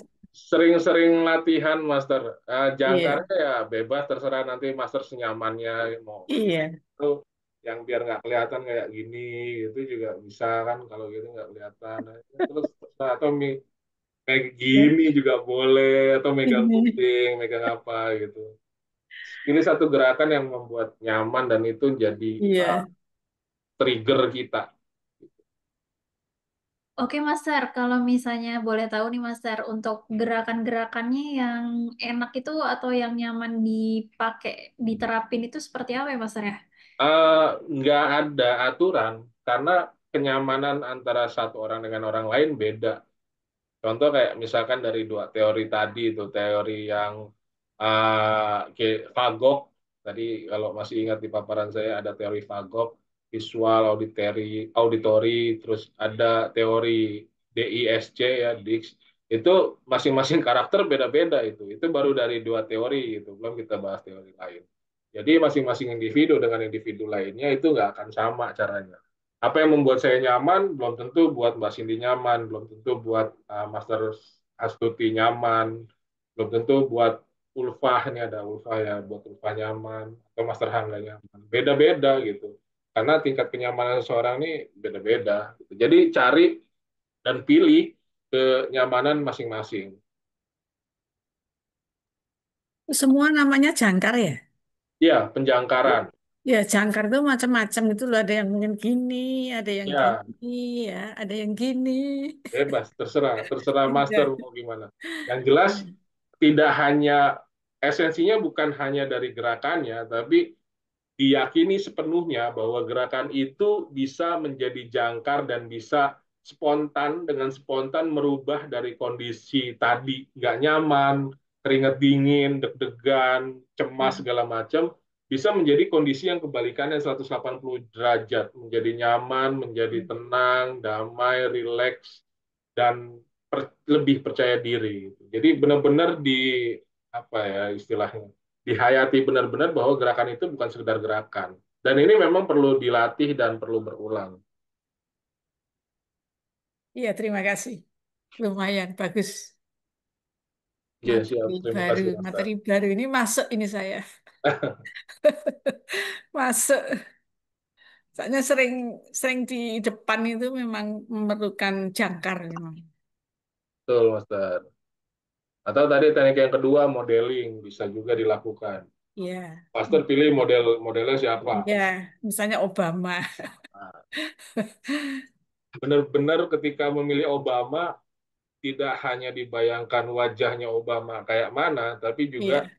seluruhnya terlihat dari mulai ujung rambut sampai dengan ujung kaki, detail per detailnya terlihat, bagaimana cara dia bicara juga terlihat, bagaimana cara dia mengeluarkan nada omongan juga terlihat, nadanya tinggi atau ditahan suaranya atau berwibawa, terus gerakan tangannya kayak mana, itu terlihat sepenuhnya.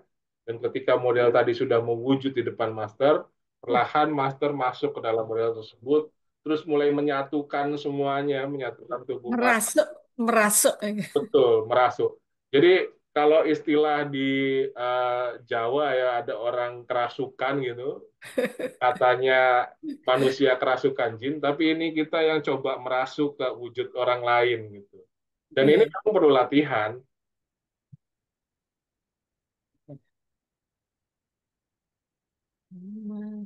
Obama atau Bung Karno.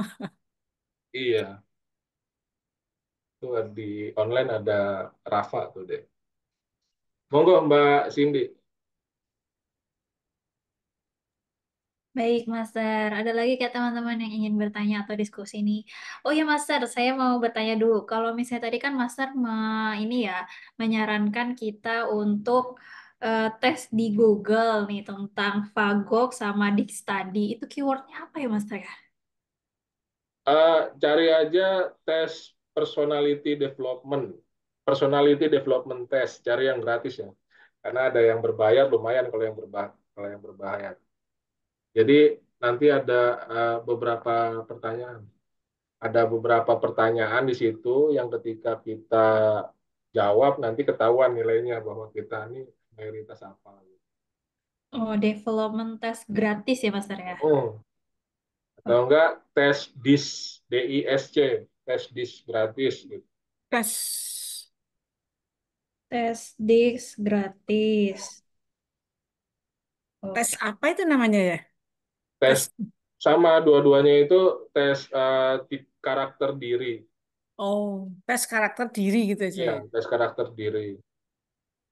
Metodenya macam-macam. Ada yang kayak berapa soal pilihan ganda gitu, terus nanti dari hasil tesnya itu ketahuan kita karakteristik yang mana.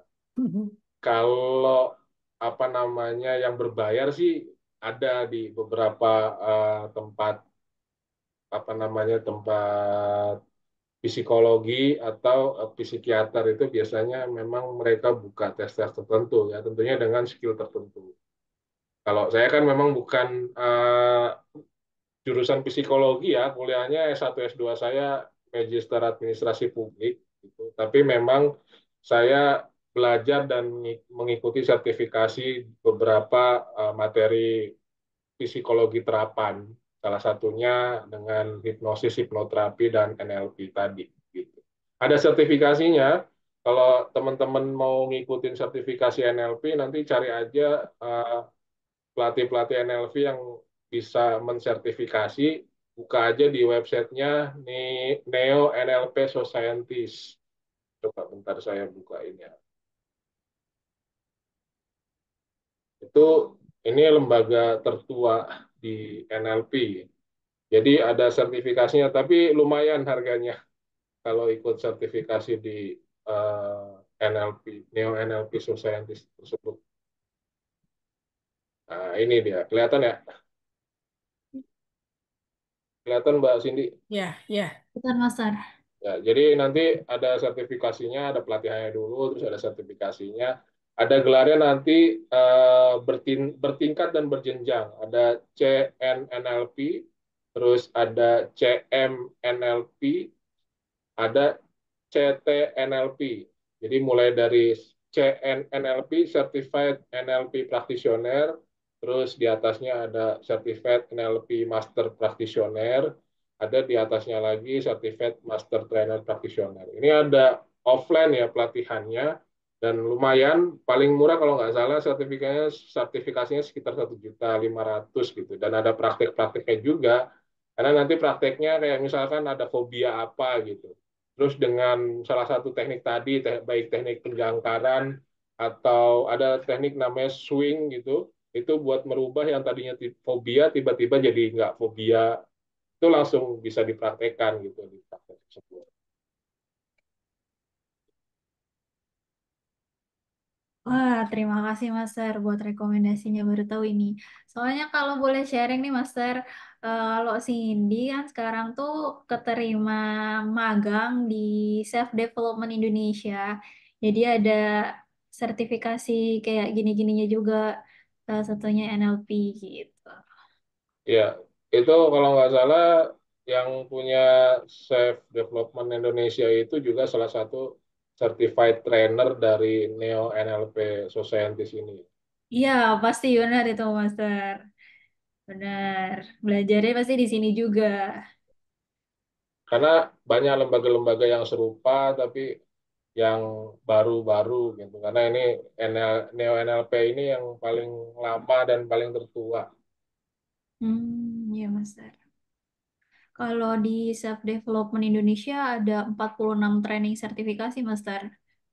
Ya, itu rencananya juga Raharjo Institute mungkin akan ke arah sana juga gitu. Tapi kita lagi mempersiapkan kurikulumnya karena nggak mau sekedar untuk sertifikasi asal-asalan gitu tapi nggak ada outputnya. Jadi harus materinya juga harus terstruktur dan jelas. Betul. Apalagi juga pencarian ininya ya, Master ya, trainernya nanti yang Betul, layak untuk mengajarnya nanti siapa gitu kan. Penting. betul. Ada lagi teman-teman yang mau bertanya atau berdiskusi, kita masih ada waktu nih teman-teman.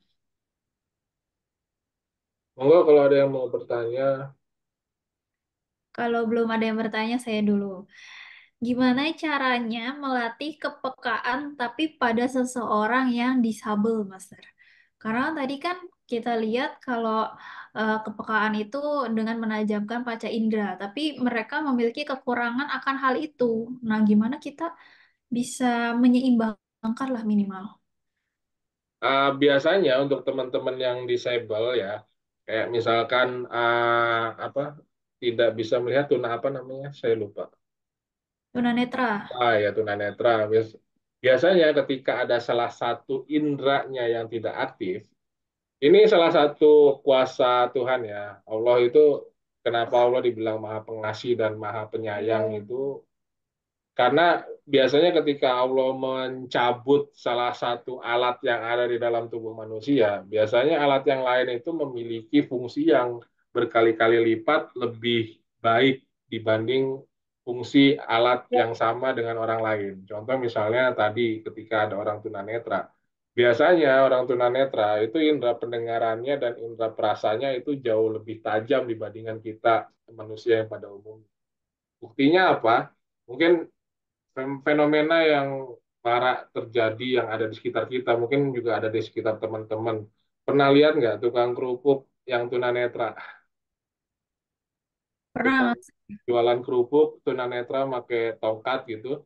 Itu Iya. jalan bukan hanya dari satu kecamatan ke kecamatan lain, tapi dia juga bisa mesen ojek, bisa mesen itu. Tapi dia nggak minta-minta, dia jualan gitu buat tenan. Dan itu memang yang berfungsi adalah kepekaannya, kepekaan baik itu tadi auditorinya maupun indera perabanya gitu. Jadi telinganya itu bisa mendengar, oh ini suara motor, suara mobil gitu. Nah, balik lagi kalau disabel, disabelnya apa gitu. Karena disable pun sebenarnya balik lagi ke orangnya. Ada orang-orang disable yang menyerah dengan keadaan yang ada di sekitarnya, keadaan dirinya sendiri, dan ada orang-orang yang disable yang nggak nyerah gitu. Bahkan banyak kok disable jadi atlet gitu. Contoh kayak misalkan sekarang udah ada loh, udah pernah dengar belum? Asian Para Games. Oh iya, Nah, benar. itu khusus Yang disable itu, ya kan betul. bisa menjadi atlet internasional bahkan gitu. Jadi Hmm. nggak ada alasan sih sebenarnya untuk disable. Yang penting balik ke niatnya. Hmm. Daya ingatnya tinggi ya. Betul, Itu Master. yang iya. Lewat penciuman juga itu. Indra apapun kecuali Iya. indra yang dicabutnya sama Allah itu biasanya jauh lebih aktif. Hmm. Mengenali orang lewat daya penciuman juga itu. Betul. Iya. Banyak, pokoknya indra pendengarannya, indra penciumannya, indra perasanya itu jauh lebih Iya. aktif biasanya. Baik, Master. Terima kasih. Satu lagi, Master, izin bertanya. Gimana nih caranya menghadapi seseorang yang berpikirannya dominasi negatif? Padahal tadi sempat diajarkan Master kalau kita tuh harus selalu berpikiran positif, optimis, dan semacamnya. Tapi kalau misalnya kita menghadapi seseorang yang negatif, kita harus gimana ya, Master? Harus gimana untuk kita menghadapi orang yang negatif? Yang pertama, sadari bahwa segala sesuatu yang berada di luar tubuh kita itu di luar kendali kita. Jadi yang bisa kita kendalikan adalah kita dan tubuh kita, baik itu yang ada dalam pikiran maupun anggota gerak tubuh. Itu sepenuhnya dalam kendali kita. Yang di luar itu sama sekali kita tidak bisa mengendalikan. Jadi prinsip pertama itu dulu yang harus kita tanamin gitu. Jangan sampai nanti ketika kita coba merubahnya terus nggak bisa berubah gara-gara kita terus kita jadi yang nyesel, "Ih, kenapa gue nggak bisa ngerubahnya ya?" Ya emang nggak bisa, emang bukan lu yang bisa ngerubahnya tapi dia sendiri yang bisa ngerubahnya gitu. Prinsip pertama itu yang harus sadari. Terus yang kedua, ketika ada orang lain yang selalu berpikiran negatif, ya sebisa mungkin kita menjadi partnernya dalam merubah pola pikirnya tadi gitu. Kita meyakini mereka bahwa mereka juga sebenarnya bisa dan memiliki kemampuan yang sama, bahkan lebih bagus misalkan dengan orang lain gitu. Kita sadarkan, kita perlahan kita sadarkan, apalagi ketika orang itu misalkan teman baik kita, saudara kita, atau mungkin ada orang tua kita yang saya kayak gitu sering nggak percaya diri merasa aku mah apa tuh nggak bisa apa-apa. Nah kita harus sadarkan, kita harus bangkitkan, bisa jadi itu tertanam tadi itu kan tadi banyak faktornya kan, ada dari orang tua terus trauma masa lalu dan lain sebagainya. Nah itu harus kita tanamkan ke yang bersangkutan bahwa doktrin-doktrin itu harus kita berikan. Terus tadi kalau misalkan dia ada niat untuk merubah, ya kita bantu merubah gitu. Dengan cara apapun, kalau kita nggak bisa, misalkan kita bisa minta ke orang yang jauh lebih bisa gitu, baik hipnosis, hipnoterapi, atau mungkin ke psikolog atau psikiater sekalian gitu. Karena ada teknik, cara, maupun perlu minum obat misalkan, itu bisa diresepkan oleh psikiater gitu ya. Terus yang kedua, kalau misalkan emang dia nggak mau dan nggak niat gitu ya. Ya kalau nggak mau dan nggak niat, kita udah usaha maksimal, ya sudah gitu. Kalau saya sih prinsipnya ketika nanti di akhirat diminta pertanggungjawaban, saya sudah ada action gitu. Kenapa kamu diemin? Ya enggak kok saya udah usaha maksimal. Ya selebihnya kan putusan ada di tangan dia gitu, bukan di tangan kita. Satu lagi, Master. Ya, Boleh, Ya, silakan. itu bagaimana itu kalau kita menghadapi bullying, kemudian ah, budaya permisif, serta perilaku yang skeptis ya. Itu tuh gimana? Kan kita. banyak sekarang anak muda yang seperti itu. Iya, dalam sudut pandang kita yang dibully atau kita melihat ada bullying di sekitar kita gitu ya. Saya coba buat dua kasus. Yang pertama, sebagai sudut pandang kita yang dibully. Saya selalu mendoktrin ke anak-anak saya nih, terutama anak-anak saya cowok gitu ya. Pantang bagi anak cowok misalkan untuk dibully, dikatain. Ketika kamu dikatain, katain lagi gitu. Gak usah nangis, katain ya katain lagi gitu. Terus kecuali kalau misalkan sudah menyentuh fisik, misalkan mukul atau ditendang, ya saya wajibkan ke anak-anak saya untuk bales. Jadi Ya. nggak ada tuh saya perintahin, udah jangan biar nggak usah dibalas, nggak ada. Pulang nggak Jadi boleh berani nangis, ya. harus Jadi bales pemberani ketika sudah malah. sudah Iya. dipukul harus balas. Dan kebetulan dua-duanya juga saya ikutkan jujitsu bareng latihan sama saya gitu. Jadi setidaknya ya buat mukul nendang mah bisa lah. Ya walaupun nanti kalah siapa menang kalah kan belakangan gitu ya. Jadi pola itu yang harus didoktrin oleh orang tua kepada anaknya. Karena balik lagi tadi, di masa golden age 0 sampai dengan under 10 tahun, itu kalau di hipnotis, hipnoterapi itu ada namanya critical area. Critical area adalah pemisah antara pikiran sadar dengan pikiran bawah sadar. Pikiran bawah sadar adalah pikiran yang akan nanti menjadi tindak kita yang nggak sadar kita lakukan sehari-hari. Contoh penerapan pikiran bawah sadar adalah mengendarai sepeda atau sepeda motor gitu yang rodanya cuma dua tapi bisa seimbang tuh. Itu kita menggunakan pikiran bawah sadar. Kalau pakai pikiran sadar itu nggak akan seimbang. Itu contohnya. Jadi anak usia under 10 tahun itu critical areanya belum ada. Jadi apa yang disampaikan, apa yang didoktrin harusnya bisa langsung. Dan itu yang harus dikampanyekan, harus disosialisasikan kepada seluruh anak-anak gitu ya. Untuk bisa membawa marwah dirinya sendiri, menjaga namanya sendiri ketika dibully ya wajib lawan. Terus yang kedua, ketika pembuliannya itu sudah menyentuh fisik gitu, ada pemukulan, ada perundungan, bahkan ada yang mencapai apa misalkan celaka gitu, wajib hukumnya untuk dilaporkan kepada pihak yang berwajib. Nggak ada tuh toleransi untuk perundungan, nggak ada toleransi untuk pembulian. Wajib dilaporkan kepada yang berwajib. Kalau skupnya di lingkungan rumah misalkan teman main segala macam ya cukup mungkin misalkan kita laporkan ke orang tuanya itu anaknya tuh udah ngebully anak saya gitu ya tolong dididik. Nah udah itu selanjutnya urusan orang tuanya atau cukupnya di sekolah ya kita laporkan kepada gurunya. Guru pun nggak boleh memihak sebelah pihak, harus seobjektif mungkin salah siapa terus yang salah ya dihukum gitu. Dan memang sekarang lagi marak ya pembulian, terutama beberapa kasus. Saya juga mau mereview tuh, kan saya lagi belajar TikTok nih ya, kayak lagi belajar kayak Mbak Cindy nih buat jadi TikToker gitu. Jadi kontennya itu review-review terkait dengan kasus-kasus yang ada di sekitar yang lagi viral gitu. Nah, itu juga saya mau mereview ada beberapa kasus perundungan yang bahkan sampai mengalami celaka gitu. Bahkan nggak sedikit ada yang sampai meninggal dunia.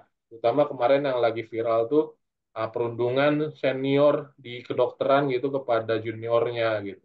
Itu banyak yang kasus-kasus kayak gitu. Makanya nggak ada toleransi sih kalau buat perundungan atau bullying gitu. Harus disadarkan pada anak-anak kita. Gitu, Master. Terima kasih. Oke, Master. Itu Apa? yang skeptis gimana? Skeptis, budaya permisif? Skeptis, sering nggak percaya sama orang gitu maksudnya ya. Iya. Iya, balik lagi kalau skeptis itu kadang kan kita tahu seseorang itu bukan satu dua kali berinteraksi ya. Ada yang namanya tadi emang udah habitnya aja kayak gitu gitu. Contoh misalkan ada yang orang tukang bohong atau orang yang nggak bisa dipercaya gitu. Kadang memang orang itu yang membuat dirinya sendiri untuk menjadi tidak dipercaya gitu. Dia yang membuat image-nya sendiri menjadi seorang pembohong gitu. Jadi makanya uh, si orang ini harus merubah image-nya gitu. Jangan salahkan ketika orang skeptis sama seseorang, kalau ternyata memang dia sendiri padahal yang membuat dirinya diskeptisin sama orang. Jadi ya menurut saya sih ketika ada orang skeptis, tadi skeptisnya dalam cakupan wajar atau tidak. Ketika wajar, ya memang karena orang yang diskeptisinnya itu memang layak buat diskeptisin. Tapi yang kasus yang kedua adalah tidak wajar. Tidak wajarnya ini karena memang dia tadi bisa jadi dia itu ada penyakit. Jadi nggak percayaan sama orang gitu. Itu ada penyakitnya tersendiri juga. Nah, kalau cakupannya Iya. tadi adalah penyakit, ya itu harus dilihat lagi lebih dalam penyebabnya kenapa. Di ada penilaiannya, ada checklist penilaian, ada penggalian, ada pendalaman untuk menemukan sumbernya nanti. Ditemukan sumbernya apa? kenapa sih orang ini bisa sampai memiliki penyakit seperti itu gitu ya. Dan Hmm. kenapa, iya, kenapa apa orang itu bisa punya miliki rasa seperti itu? Apakah ada trauma masa lalu? Ketika sudah ditemukan penyebabnya, baru nanti dicarikan jalan keluar, dicarikan obat untuk itu. Ada beberapa teknik kalau di dunia hipnosis, hipnoterapi itu ada namanya uh, past life regression. Udah pernah dengar belum ya? Jadi ada namanya kembali ke masa lalu. Jadi dicari itu titiknya. Past life, kejadian masa lalu yang terjadi apa sih sehingga menyebabkan penyakit itu muncul. Gitu, Master. Iya, ya, ya, termasuk yang orang sering nggak sadar itu mungkin ada masa lalu yang kurang baik gitu. Betul, itu ada metodenya kalau di hipnosis hipnoterapi itu ada past life regression. Jadi orang dibawa dulu masuk ke dalam kondisi trance, terus diperjalankan perlahan mundur sampai dengan nanti usia dia baru lahir dari dalam kandungan sampai dengan kondisi dia saat ini. Itu dilihat step by stepnya digali per usianya, ada kejadian apa di masa itu, apakah itu jadi penyebabnya atau bukan, itu ada prosesnya kan. Lumayan panjang itu prosesnya. Saya pernah waktu ngambil sertifikat hipnosis hipnoterapi, praktek itu yang paling susah sih. Karena kita harus bisa membawa si pasien atau klien itu untuk memasuki kondisi hipnosis yang semakin dalam dan lebih dalam untuk bisa menemukan sumber dari penyakitnya gitu. Tidak hanya membuat dia menjadi trans dalam kondisi hipnosis, tapi juga harus membawa dia ke masa lalunya gitu. Dia benar-benar bisa berada di masa lalunya dan menemukannya sendiri. Setelah menemukan, baru mencari obatnya sendiri. Ya, terima kasih. Untuk budaya permisifnya gimana? Satu lagi tuh, Master. Budaya Ya, permisif. budaya permisif nih contohnya kayak mana, Master? Misalnya begini, kalau yang kaitannya dengan korupsi, Hmm. itulah korupsi itu sudah biasa lah, gitu loh misalnya. Bullying itu kan sudah biasa zaman anak sekarang, misalnya. Itu kan permisif gitu. Jadi menganggap semua hal yang negatif itu biasa. Itu permisif. Itu gimana itu menghilangkan budaya permisif seperti itu? Nah, Semuanya ya, yang negatif dianggap ah biasalah kayak gitu, biasalah koruptif seperti itu, biasalah basa-basi juga biasa misalnya begitu. nah itu budaya-budaya seperti itu di belakangan ini memang terutama dengan media sosial yang beredar di mana-mana gitu ya. Kadang apa yang seharusnya salah bisa saja dibenarkan dengan media sosial. Bahkan sebaliknya, apa yang seharusnya benar itu bisa disalahkan sama media sosial. Jadi untuk merubah budaya permisif seperti itu, menurut saya dengan situasi yang ada di zaman sekarang ini, kampanye melalui media sosial itu jauh lebih efektif. Karena tadi sebelum acara ini mulai gitu ya, kami live di TikTok sama Cindy. Ternyata di TikTok itu ketika kita membuat konten, itu TikTok langsung menyebar ke 200 orang pertama yang bukan teman kita bahkan. Jadi kita nggak follow dia, bahkan belum pernah lihat dia. Jadi orang lain benar-benar orang lain yang nggak tahu siapa kita. Itu langsung dikirim sama TikTok. Nah, bayangkan ketika tadi kita menyampaikan sesuatu gitu ya, kita bikin konten yang bermanfaat contoh kayak misalkan tadi kampanye anti bullying atau kampanye anti korupsi gitu di TikTok, ketika 200 orang tadi rame, itu TikTok akan mengirimkan ke 400 orang. 400 rame langsung 600 orang. 600 rame naik lagi 200. Itu manfaatnya dan penyebar luasannya akan jauh lebih banyak ketimbang dari temannya mungkin yang beberapa orang. Gitu sih, Master. Jadi kampanye di medsos ini saya rasa Ya, zaman sekarang paling efektif. iya, ya ini ngikutin berarti. Jadi lihat bikin konten ya, bisa bikin konten, bisa dilihat semuanya sehingga Betul, mungkin perlahan budaya permisifnya konten konten juga jadi budaya permisif juga, tapi kan yang positif gitu. betul, Iya. betul, Terima Master. kasih, Master. Baik, Semua sama-sama. jawaban sudah bisa saya terima. Alhamdulillah. Matur nuwun. Terima kasih, Master. Oke, teman-teman, saya rasa sudah cukup untuk sesi diskusi dan pertanyaannya. Udah puas juga ya jawaban dari Master Suci. Kita langsung beranjak ke sesi selanjutnya, yaitu penyampaian closing statement dari Master Suci untuk acara ini. Apa sih? Itu.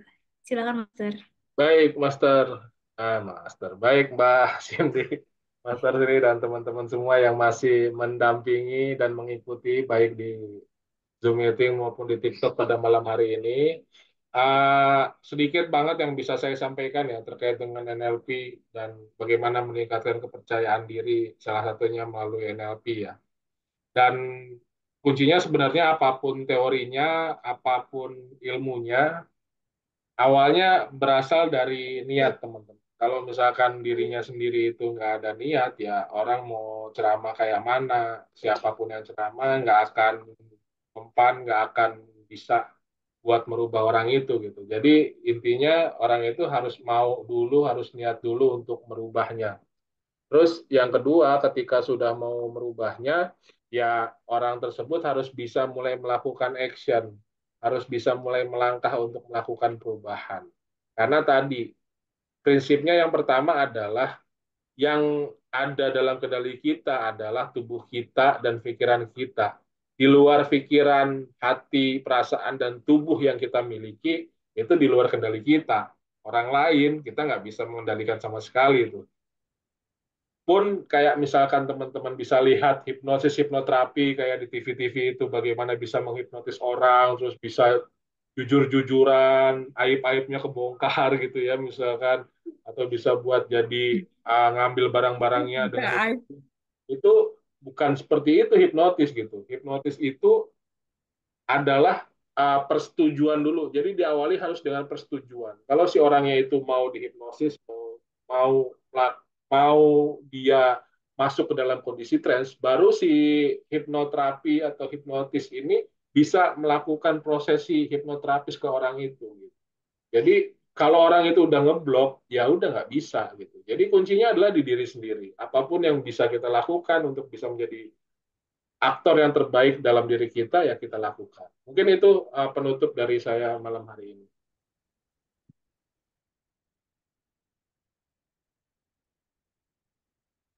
Baik, terima kasih Master Suci atas pemaparan closing statement-nya yang luar biasa serta materinya juga yang luar biasa.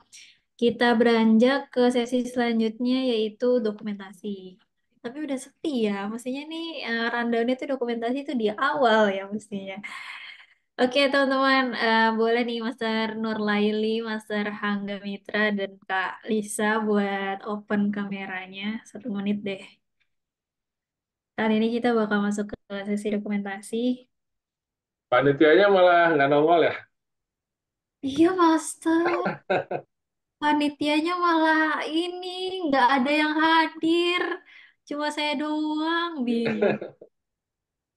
Nggak apa-apa buat pelajaran nanti buat komunitasnya tuh. Ketika Iya, bikin benar-benar. misalkan Nanti saya evaluasi ini. ya, Karena kan misalkan harusnya saya cuma sebagai tambahan doang yang diisi buat. itu apa? Pembina atau apa? Kalau di komunitas keilmuan aku baru diangkat jadi pembina. Oh, ya. Tapi memang foundernya juga mau berganti gitu. Karena Oh, kurang amanah gitu lah. Jadi makanya harus banyak perbaikan internal di komunitasnya juga gitu. ya buat jadi bahan evaluasi dan pelajaran. Ya, Eh, betul. ya di Radio Institut aja dulu ketika ada itu ada review, ada rapat gitu, evaluasi dan ujungnya kan ada laporan kan. Dari laporan itu bisa jadi Ya, pelajaran. benar. Sama sih. Masalah komunitas pasti ada yang kurang seperti itulah. Oke, baik Mas Reli dan Kalisa kayaknya tidak ini. Oke, berarti dokumentasi ada pada saya ya. Boleh gaya formal dulu kita senyum. 1, 2. Oke, nggak apa-apa Kalisa bentar. 1, 2, 3. Baik, sebentar ya, di save dulu.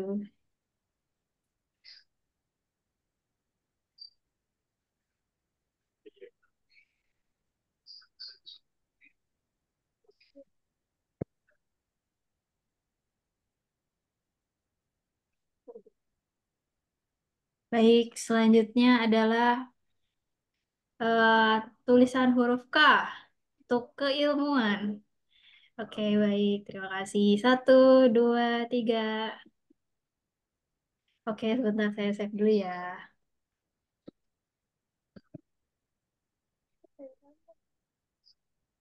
Kenapa sih?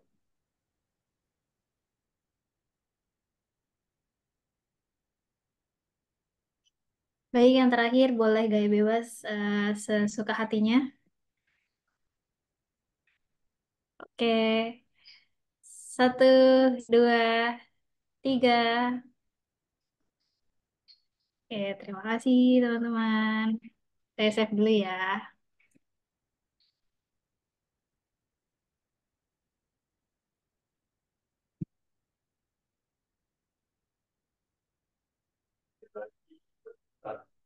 Baik, sekarang kita ada di sesi penutupan. Terima kasih buat teman-teman yang sudah hadir pada hari ini. Terima kasih yang sudah aktif berpartisipasi. Juga terima kasih buat Master Suci Raharjo yang sudah menyempatkan diri sebagai pemateri dengan materi yang luar biasa. Saya mewakili panitia yang bertugas. Mohon maaf sebesar-besarnya atas segala kekurangan atau sikap atau salah kata yang kurang berkenan. Semoga kita bisa bekerja sama di lain kesempatan dengan lebih baik lagi. Akhir kata, wabillahi taufiq wal hidayah. Wassalamualaikum warahmatullahi wabarakatuh. Selamat melanjutkan aktivitas kembali, teman-teman, dan selamat istirahat. Terima kasih. Waalaikumsalam warahmatullahi wabarakatuh. Makasih Waalaikumsalam. semuanya. Makasih teman-teman semuanya yang di Zoom. Izin saya end meeting ya. Ada di saya, Master. Hah? Oh, di sini ya. Iya, Mudah-mudahan bermanfaat pertemuan malam hari ini. pasti. Saya izin live berarti.